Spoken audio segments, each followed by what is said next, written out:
chaque fois que la femme se rendait au domicile de son supérieur pour travailler. Elle prenait soin de son apparence avant de partir. Elle ne ménageait aucun effort, déterminée à le rendre fou d'admiration. Pourtant, malgré tous ses efforts, Lisa, son supérieure, ne la considérait que comme une simple employée. Après tout, il y avait chez lui une jeune et belle épouse ainsi qu'une fille vive et adorable. Ce qui surprit Lisa, en revanche, fut la gentillesse de la femme de son supérieur, Anna. À chaque visite d'Elsa, Anna préparait à manger, offrait à boire, et parfois même des pyjamas coûteux et sexy.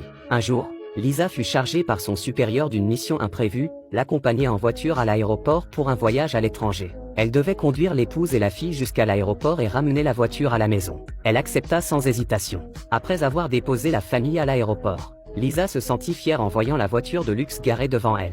Profitant de l'absence de son supérieur, elle décida de faire un tour jusqu'à la plage. Mais Lisa ignorait qu'elle était déjà tombée dans un piège habilement préparé. Elle fit un arrêt dans une boutique de vêtements, essaya plus d'une centaine de pièces de luxe, et finit par acheter la moins chère. Alors qu'elle s'apprêtait à partir, une femme surgit soudain et l'aborda. Elle complimenta la voiture de Lisa et se comporta comme si elle s'était rencontrée la veille.